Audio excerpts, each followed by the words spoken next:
Hey kiddos, welcome back to my channel Priya Singh Maths Mania, and I am Priya Singh, and here we are going to solve the upcoming exercise of arithmetic progression of class 10th. Now the next question we are solving is question number 10. If the 17th term of AP exceeds its 10th term by 7, find the common difference. हमसे question क्या बोल रहा है कि जो AP है उसका 17th term है वो कितना ज्यादा है, 10th टर्म से 7 ज्यादा है, तो हमें क्या निकालना है, कॉमन डिफरेंस निकालना है। सबसे पहले तो यहाँ पे क्या लिख ले, हम A17 लिख ले। A17 इज इक्वल टू क्या होता है, A plus 17 minus 1 into D. तो A17 को आप क्या लिखेंगे, A प्लस 16 डी लिखेंगे। ये आप इक्वेशन 1 दे दीजिए। दूसरा आपको दिया है कि A टेंथ को भी आप क्या लिखेंगे, A प्लस 9 डी। इसको सेकेंड इक्वेशन दे दीजिए।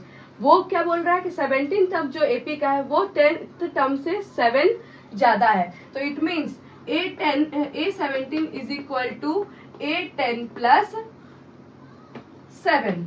आप यहाँ पे इस इक्वेशन में इस फॉर्मेशन में आप दोनों इक्वेशन को पुट कर दीजिए। तो A17 की वैल्यू क्या मिली थी आपको, A plus 16D is equal to A plus 9D plus 7। आप अपने वेरिएबल्स को एक तरफ कर दीजिए।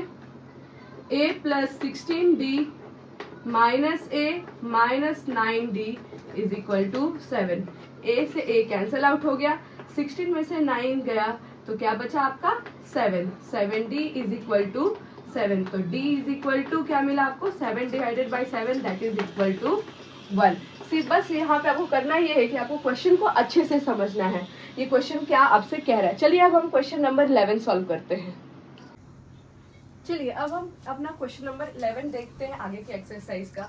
Which term of AP 3, 15, 27, 39 will be 122 more than its 54 term. सबसे पहले हम यहाँ पे थोड़ा समझने की कोशिश करते हैं कि क्वेश्चन हमसे क्या कह रहा है। यहाँ पे एक AP दिया हुआ है जिसको बोल रहा है कि अगर इसमें हम 132 मोर देन, मतलब हम क्या कर दे, ऐड कर दे किससे, 54 टर्म से, तो वो कौन सा टर्म AP का बनेगा। तो उसके पहले हमको जानना जरूरी है कि 54 टर्म है क्या। तो चलिए पहले हम अपना AP लिख लेते हैं। AP हमारा क्या है, 3, 15, 27, 39 टू डैश डैश डैश। अब यहाँ से आपका A मिल जाता है वो 3 है, और D मिल जाता है क्या, A2 माइनस A1 करके। तो A2 माइनस A1 किया, 15 माइनस 3 किया, आपको क्या मिल गया, 12 मिल गया। D आपका 12 हो गया और A आपका 3 हो गया। अब आप क्या निकाल लीजिए, A54। A54 का मतलब क्या है, N की वैल्यू आपकी क्या है, 54 है। फॉर्मूला क्या है आपका अरिथमेटिक प्रोग्रेशन का, A plus N minus 1 into D. आपके पास जो वैल्यूज है सारी पुट कर दीजिए। A की वैल्यू आपकी 3 थी क्वेश्चन में, N की वैल्यू आपकी क्या थी, 54, तो 54 माइनस 1 इंटू डी की वैल्यू 12। 3 प्लस 53 इंटू 12 कर दीजिए। तो 3 प्लस, अब हमें इसे मल्टीप्लाई करना है, तो मल्टीप्लाई कैसे करेंगे, 12 3 जा 36, 3 कैरी, 12 5 जा 60, 63। आंसर क्या आ गया, 639 आ गया। यानी कि आपका A54 टर्म क्या था, 349 था, 339 आया है। तो अब आपको क्या बोला है, इसमें क्या ऐड करना है, 132 ऐड करना है। अब आप इस इक्वेशन में इस नंबर में 132 ऐड कर दीजिए। अकॉर्डिंग टू क्वेश्चन क्या होगा, 132 प्लस 639, 9 प्लस 2 11, 1 6 7 7 771। अब आपको पता लगाना है कि ये कौन सा टर्म है।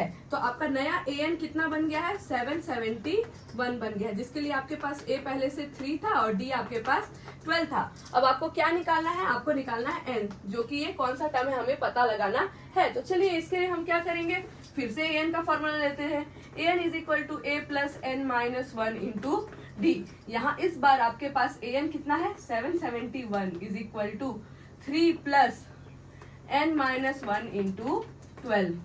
तो 771 is equal to 3 plus 12N, 12 का इंटू करवा दीजिए, minus 12। 771 is equal to 12N minus 12 plus 3।